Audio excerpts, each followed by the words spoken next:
Hello, good evening welcome to the Land Timber stream. It is Monday, and it's time to talk a little networking, guys. Get our week off to a good start, guys and gals. Get a week off to a good start here with our study program, certification program, project, whatever we're working on in networking.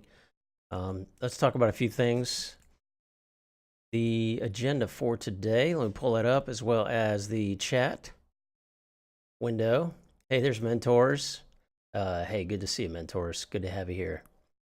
Yeah, you made it. I hope your trip over the weekend went well and was comforting and all that good stuff. So glad to have you back at it. Yeah, so we are now. Oh, by the way, this photo of the day, wallpaper of the day, backdrop here is from St. Augustine. We had some out of towners. Out of the country, actually, people visiting from Central America, and we were, showing them around St. Augustine yesterday. Great place, cool place to visit. Anyway, that's our backdrop for today, but affiliation hype. So it came in. It was unexpected. I thought, for some reason, I was thinking that on Twitch you had to have 200 followers, but it's 50 followers and 3.0 average viewers. So we were at 2.9, and we hit that. When I looked at that 2.9, I think it was on like a Wednesday or a Thursday, and then on Saturday did the stream, and boom, hit that 3.0. So it was awesome.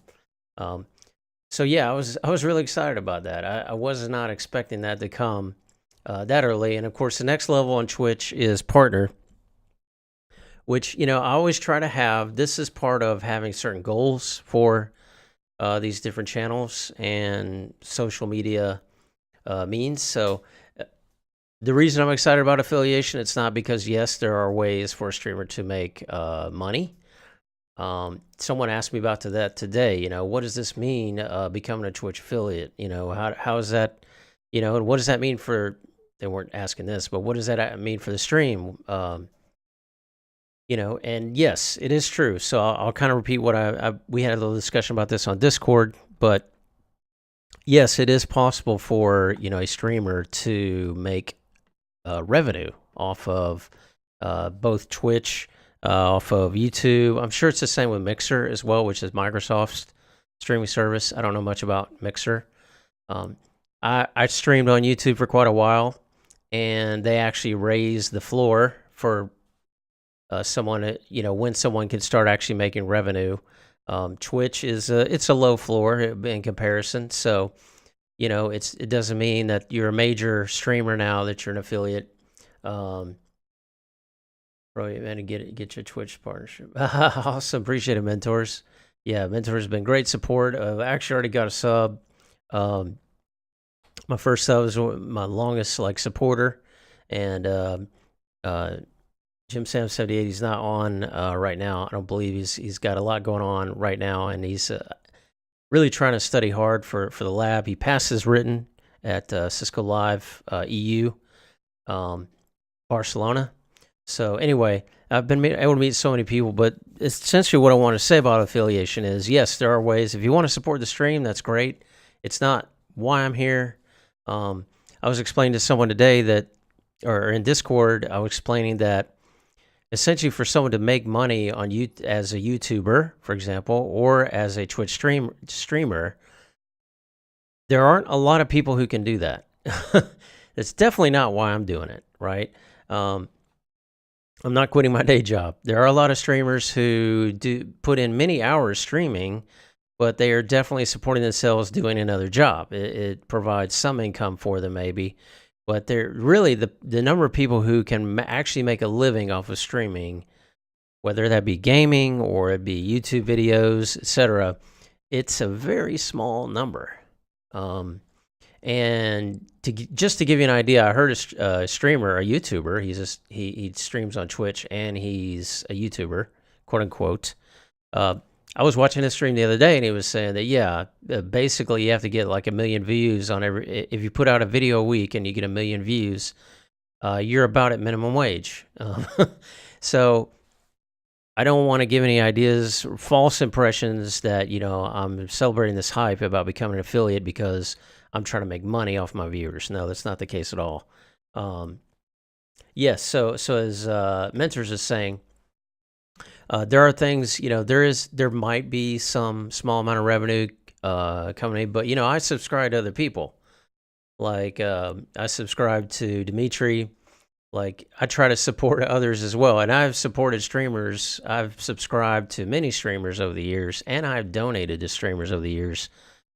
And I understand it. It's because I want them to keep. I enjoy, and in most cases, it was entertainment, but I enjoyed it. I wanted them to keep being able to do it, so I wanted to support them, and I think it's a great model. You see that a lot now on the internet, the model of grassroots community support, allowing people to do things that they couldn't otherwise do. So again, if no one subscribes, like I said, we already got one subscriber. If no one subscribes, cheers, donates, anything like that, it's fine. We're going to keep going, doing what we're doing. That's not why I'm doing this stream. The reason I'm doing this stream is was to meet other people, which has happened. I've been able to meet, at least over the internet, I've been able to meet a lot of people who are striving to do what I'm doing, and we've been able to collaborate, communicate, encourage each other, trade lab problems, help each other find resources. That is the main reason this channel was established. And I want to also help other people where I can. We talked about mentoring as well. Yes, so mentors, you know what I'm talking about, right? Here we enjoy their content, very useful to others to learn. So that's what it's for. And if people want to support the channel, that's fine. I'll be happy to, whatever small amount of income this does provide, it's going to go right back into the channel, into improving gear, maybe software, other things. It's all going to be directly back into the channel itself, into supporting, improving the quality of the channel and the content. So anyway, hope that answers that question. Sub will come with the emote. I'm doing this really just for fun, right? But part of the other reason I want to explain is why I'm excited about this is because I've been trying to learn how to become more social media savvy for the purpose of one day when I do launch, at some point I do want to launch, my wife and I talked about this, we do want to launch some sort of business venture. I am excited about streaming and the streaming platforms that are out there. I've been a fan of streamers for years, so I've always wanted to learn more about it. So this is kind of an experiment for me, really. It always has been an experiment.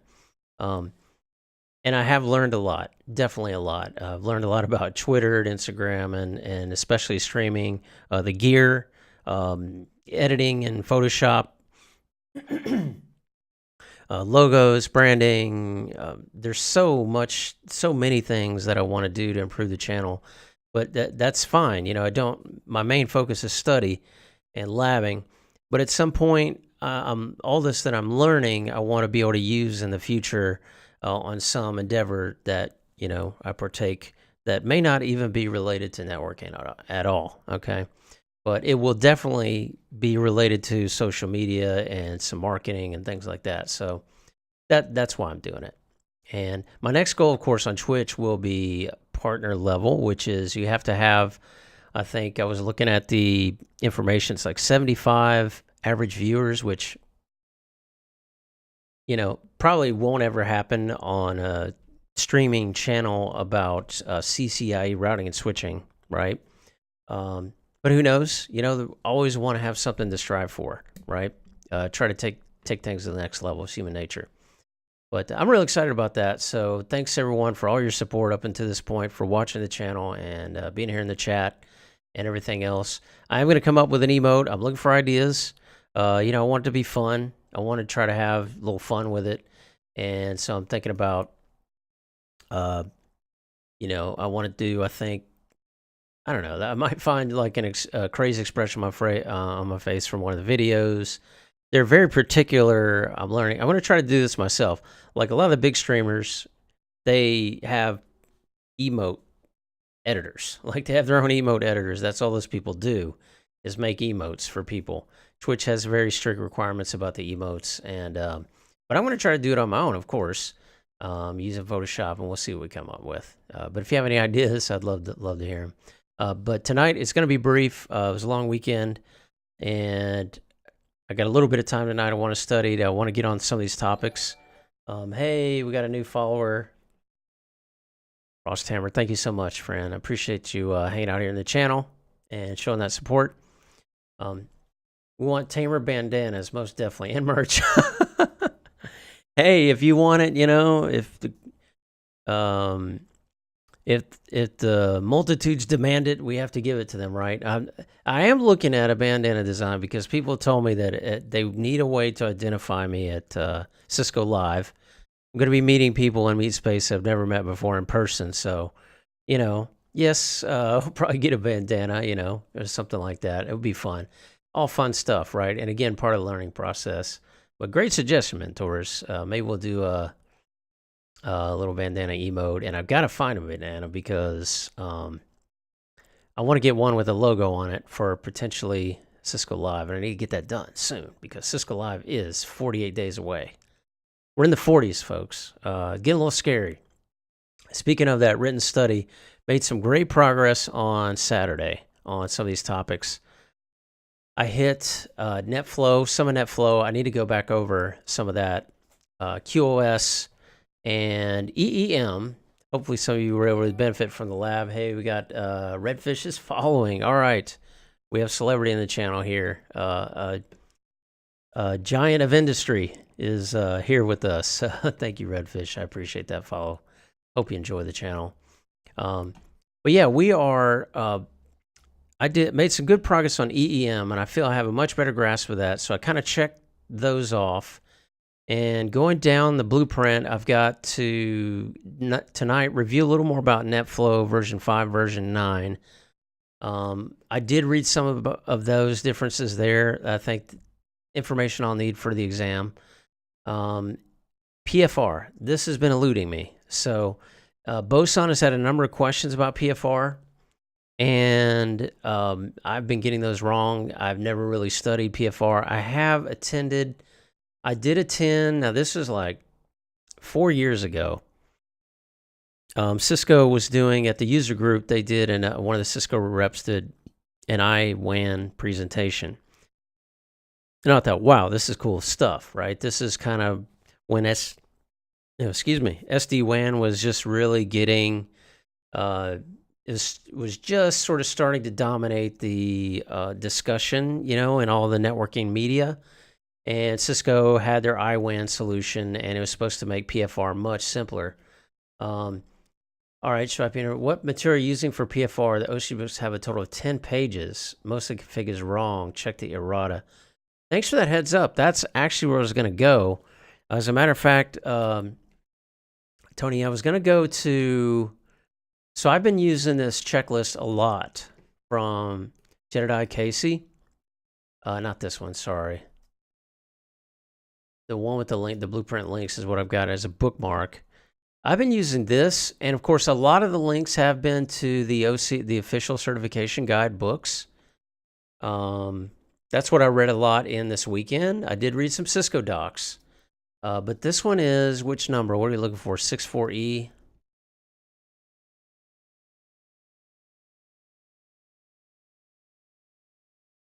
So what is referenced here? Okay, OCG, the same chapter you're talking about, right? Is an entire chapter. Then there's the configuration guide. And to be honest, I saw some, let's see, what was I working? I was doing Netflow. Yeah, so when I was looking at Netflow, the same links, I saw also the configuration guide, Cisco iOS 15MT configuration guide, Netflow, and flexible Netflow. And I saw it, I'm like, I'm not going to read the entire configuration guide.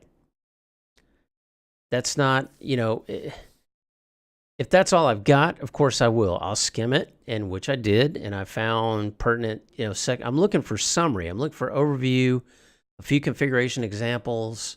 Again, this is not deep dive. This is for the written in most cases. I'm looking for understanding, right? So, I don't know. Tony, if you've reviewed these, I'm game. If you find something else that is better, be honest, for Netflow, I did actually look at Wikipedia, okay? I don't know why. Maybe there's a little bit of a stigma to that, but I find Wikipedia, and maybe it's just I'm a simpleton, but I have often found the summaries that people have written in Wikipedia, and some of them look a lot like they might have some of the same authors, right? But I really like some of the breakdown. I think it was in Netflow of Wikipedia. I sent a message to Narvik. I was like, I just did them this weekend. You did? Okay. Sent a message to Narvik.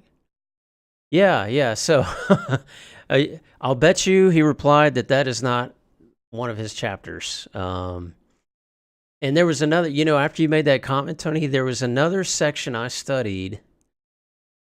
Some of it was QoS, and I was reading, and I thought to myself, based on what that comment, but that was not a Narvik chapter because it was in such contrast to some of the other chapters in the book that I would hit, and the book would be, and it would just be,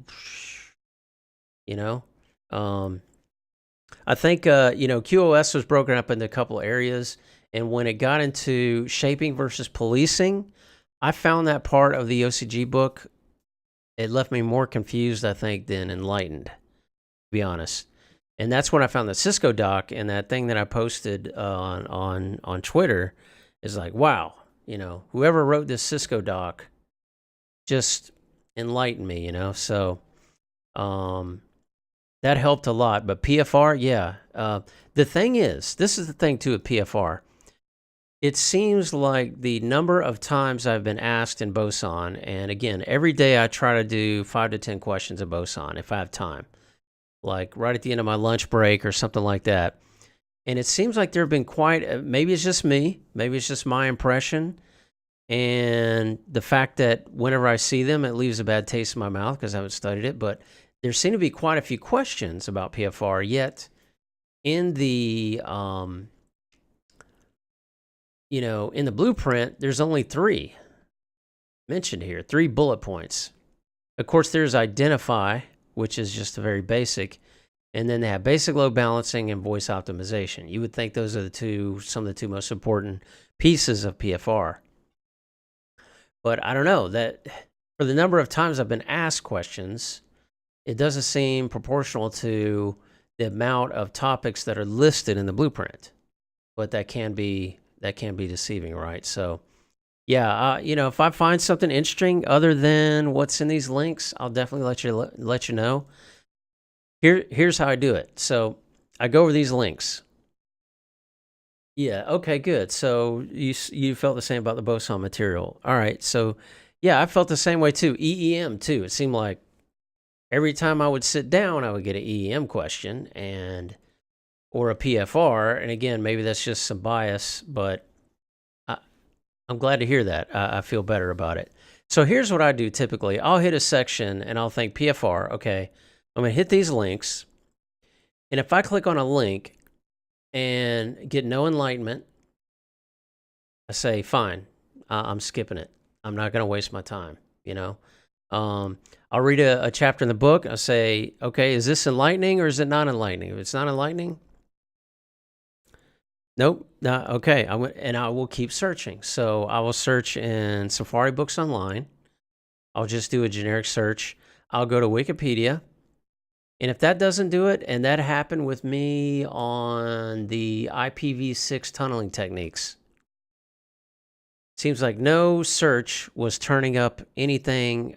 I still wasn't getting it. You know that feeling when you get it? Like, ding, it's like you, or, that's what I'm looking for, right? Mentors, I will share some PFR GitHub links, Discord, you guys have found. Okay, cool. Appreciate that, mentors. So yeah, that's what I'm looking for. And once I find that, I run with it. And I just go as long as I can until I start getting too much into the weeds again. So in the case of the IPv6 tunneling, like I was saying, nothing was doing it for me. And I was like, okay, I'm either going to have to start labbing this, right? Or where else can I go? RFCs. And it is amazing how many RFCs, you would think, okay, RFCs, that's like the bottom of the barrel, right? If I have to go to the RFC, that means I'm pretty desperate. And usually that's true. But man, some of the some of the RFCs are so well written. It's like it was written by your 5th grade teacher, you know? That was the case with some of the documentation I found on the IPv6 tunneling techniques. Like, wow, this is really well explained and well written. So if I have to go in order, I'll say like this, and maybe I should kind of write this out, you know, in a post or something. But, you know, first I go to the links here, Jedi Casey links. If OCG is not on here, I'll go to OCG, look at the material there. If it's not there, I'll go to do searches, Cisco documentation, Google, Wikipedia. If it's not there, then I'll go to RFCs. And if it's not there, I'll lab. Now, labbing might happen anywhere along those points, right? That was the case with EEM. I did not read the RFCs for EEM. I read some Cisco docs and I said, okay, I'll bet I can just lab this real quick, and boom, I got it. And that's what happened, right? So that's my process, guys. I'm glad we talked about that a little bit because I'd never really clarified that even in my mind until I shared it with you guys and gals. So anyway, that's going to be tonight, PFR. We're going to hit that, and then written initial tag vector. Okay, so what I meant by that when I was thinking about this earlier, like I said, I'm getting close to finishing kind of my own little checklist that I made here that I need to find a study source on, right? So what I have left is, 48 days left, I know. 4271, which one is that one, Frosthammer? RFC 4271 is the best one. You know, I have not read that one, and I probably should. Okay, we're going to put that to the side, my friend, because take that back. I may have... No, I have not. No, I have not. Okay. Good one. Good, my friend. Appreciate that. Yeah, I do need to look at that. So what's left is we got a couple little onesies here. Yep, BGP. Best BGP. Good stuff. Oh, we got extranet route leaking. We've got Lisp. That question I've only hit a few times. Redfish, RFC and when they use too much should. I hate should. Yeah, it's interesting, Redfish. My dad was an English teacher, right, for years. And his biggest criticism of my writing is passive tense. Like, what should happen is, you know, or it would be best, or, you know, I agree. Passive tense is not good writing. Not all RFCs are really well written, right? But some of them are really good. Lisp, that has not come up too often. I need to read about that. SNMP, I figured I really covered that on Saturday. I don't know all the differences between, what is it, 2C, it's called? 2 community and 3. But I think I have a lot of that down. Management plane protection, I think I have that. That's MPP and, you know, EAP radius, I need to cover that. MAC authentication bypass, HQoS, subrate Ethernet link, need to cover that. Redundancy IPv6. So just a little onesie Tuesdays in there. And then these, right? So some Netflow, some PFR, and then I read all of Nick Russo's Evolving Technologies study guide for CCIE and CCDE. And I usually get these questions right on Boson. Just about all these questions. So yeah, we're doing good, folks. I think what's going to happen is a simple network management protocol, but I'll bet there's a snarky acronym for it as well, right? Security is not my problem.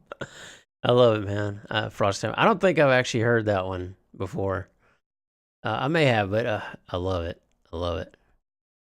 I'm sure there's some other ones too that use 4-letter words that I won't repeat here on stream.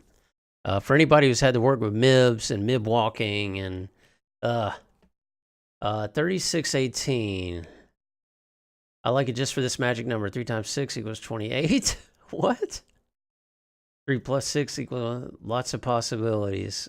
3618. We should have like an RFC Hall of Fame. Has anyone ever made one of those?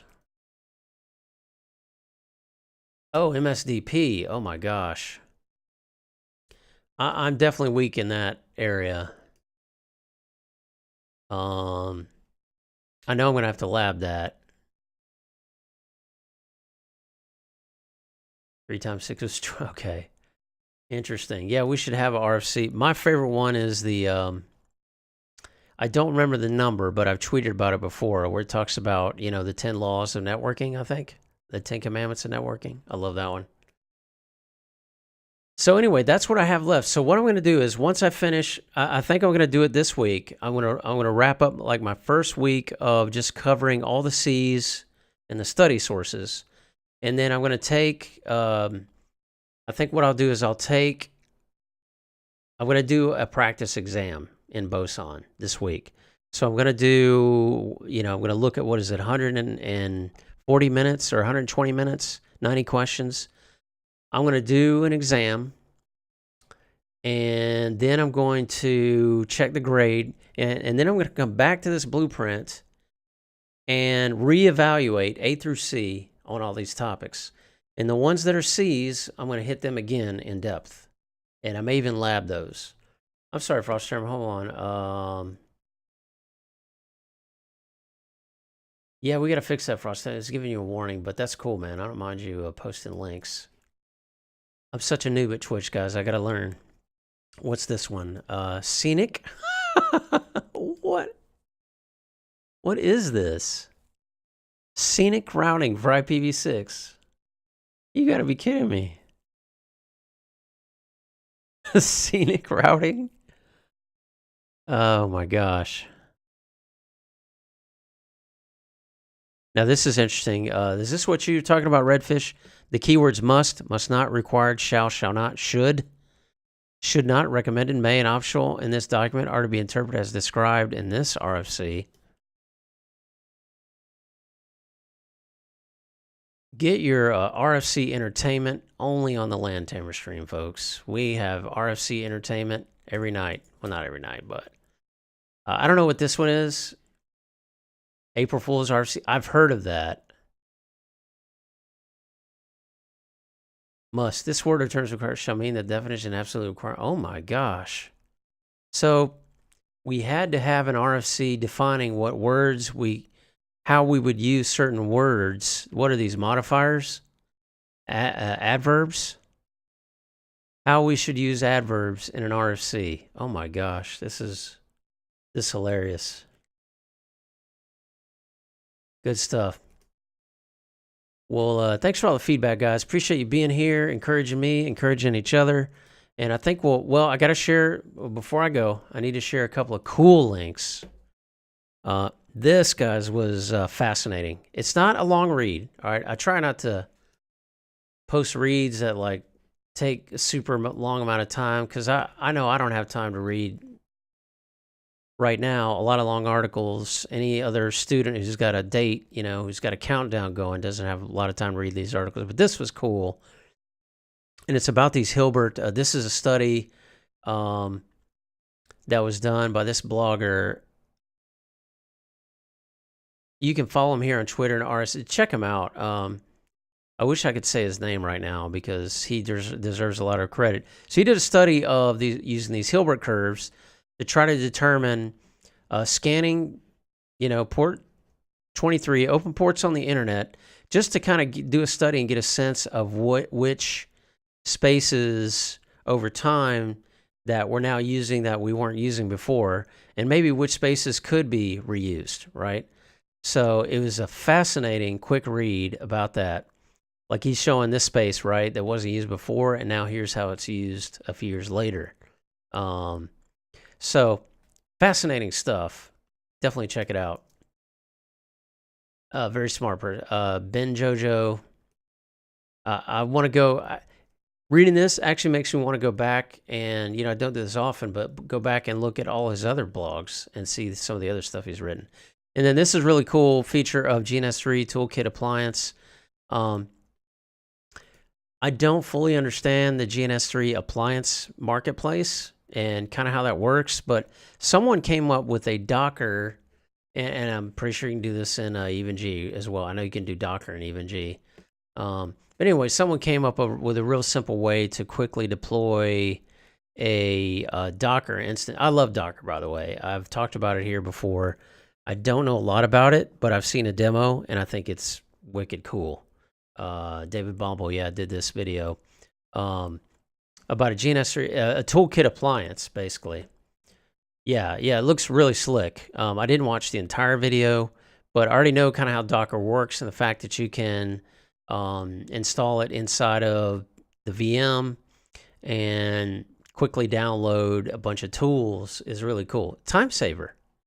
That's really what you're looking for, right? You don't want to have to spend a lot of this time to build it yourself when you're trying to learn, multicast, BGP or whatever, BGP multicast or something very complicated. So really good stuff.